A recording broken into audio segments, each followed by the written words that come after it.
Քաղաքացիներն այլևս հայտարարագիր լրացնելու կարիք չեն ունենա, եթե բացի պետական եկամուտների կոմիտեի տվյալների բազայում առկա աշխատավարձից չունեն այլ եկամուտ։ Ազգային ժողովի քաղաքացիական պայմանագիր խմբակցությունը օրենսդրական փոփոխություն է նախաձեռնել։ Եթե գործող կարգով բոլոր գրանցված աշխատողները պետք է մինչև նոյեմբերի 1-ը մուտք գործեին ֆիզիկական անձանց էլեկտրոնային ծառայությունների միասնական համակարգ եւ հայտարարագիր լրացնեին, այլապես կարող էին տուգանվել։ Այժմ համակարգը պարզեցվում է։ Համակարգը նոր է ներդրվում, ընթացքում ի հայտ են եկել բազում խնդիրներ, առաջարկներ, դիտարկումներ,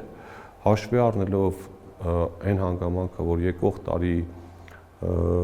նաև թոշակառուներն են միանալու այս համակարգին, այսինքն մոտ 500,000 մարդ պիտի էլեկտրոնային ստորագրություն ձեռք բերի, մուտք գործի եւ վերջապես հաշվի առնելով այն հանգամանքը, որ արդեն իսկ հայտարարագիր լրացնողների վիճակագրությունը ցույց է տալիս, որ մեծագույն մասը որևէ բան չի փոխում, ուղղակի ինքնաշխատ լրացված այդ հայտարարագիրը ուղղակի հաստատում է, մենք որոշել ենք հետեւյալ փոփոխություն անենք, որ եթե քաղաքացին ինքը վստահ է, որ պետության կողմից տեսանելի եկամուտներից բացի այլ եկամուտներ չունի, ինքը կարող է այդ համակարգ մուտք չգործել, հայտարարագիրը չլրացնել եւ վերջնաժամկետից հետո, այսինքն նոյեմբերի 1-ից հետո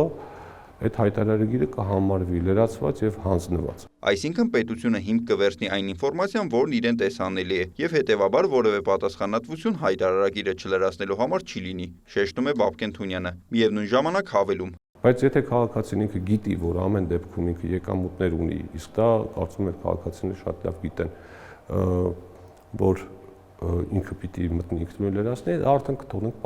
քաղաքացու սեփական պատասխանատվությանը։ Հայտարարագիր լրացնելու անհրաժեշտություն կլինի նաև այն դեպքում, երբ քաղաքացին ցանկանում է օգտվել սոցիալական կրեդիտների համակարգից։ Այսինքն յետ ստանալ առողջապահության եւ կրթության գծով կատարած ծախսերի մի մասը, այդ դեպքում գոնե ինքը մի հատ փոքր գործողություն պիտի անի, պիտի մուտք գործի իր համակարգ եւ հաստատի այն հայտարարագիրը, որը ներկայացված կլինի։ Պայմանը նույնն է՝ ունենալ նույնականացման քարտ եւ կամ նույնականացման քարտի կամ բջջային ID քարտի միջոցով մուտք գործել համակարգ ու համապատասխան դիմում ներկայացնել։ Բաբկեն Թունյանն անդրադառնում է նաեւ հարցին, թե ինչու հայտարարագրման գործընթացը ի սկզբանե պարզեցված չէր։ Հանձնաժողովի փոխնախագահը նշում է, սա հետքայլ չէ, պարզապես ճշգրտում է, որովհետեւ անհնար է ունենալ այդպիսի գլոբալ փոփոխություններ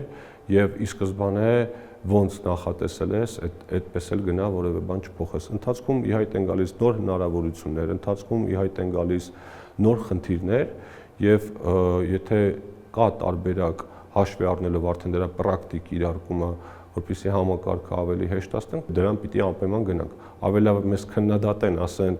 ինչու ի սկզբանե այս տարբերակով չեք արել, քան թե մենք տեսնենք, որ հնարավոր է դա լավարկել ու դա չանենք։ Պատգամավորը հիշեցնում է, դեռ 3 տարի առաջ ընդունված օրենքով ի սկզբանե նախատեսված է եղել, որ այն աստիճանաբար տարածվելու է եւ 2026-ին արդեն բոլորին է վերաբերելու, այդ թվում թոշակառուներին։ Քանի որ քաղաքացիների համար պարզեցվում է համակարգը, սրան զուգահեռ Պեկին լրացուցիչ գործիքակազմեր կտրվեն, որ ինքնաշխատ լրացնելու համար ամբողջական ինֆորմացիա ունենան։ Օրինակ, սահմանահատումների էլեկտրոնային համակարգին հասանելիություն։ Սա հնարավորություն կտա հասկանալ, թե ով է ռեզիդենտ, ով ոչ։ Նախատեսվում է նաեւ ֆոնդային բորսայի որոշակի գործարքների հասանելիության դրամադրում, որ պարտատոմսերից ստացվող եկամտի մասին տեղեկատվություն ստանան։ Միայն ավանդների տոկոսի մասով դա կլինի քաղաքացու համաձայնությամբ։ Այսինքն, եթե ես ուզում եմ մտնեմ հայտարարագիրը լրացնեմ, գիտեմ, որ ունեմ բանկում ավանդ, որի դիմաց ստանում եմ տոկոսային եկամուտ, որպեսզի ես ինքս չդնեմ, տեղեկանքներ վերցնեմ, բանկից այդ թվերը ճշտեմ ու լրացնեմ, այդտեղ կլինի մի դաշտ, որով ես իմ համաձայնությունը կտամ,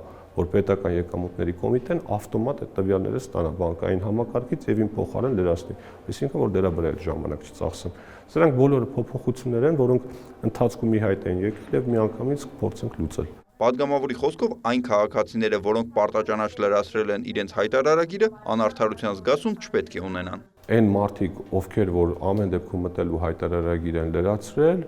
իրանք որևէ զղջալու կամ փոշմանելու տեղ չունեն, որտեղ նախ առաջինը հավաստիացել են, որ այդտեղ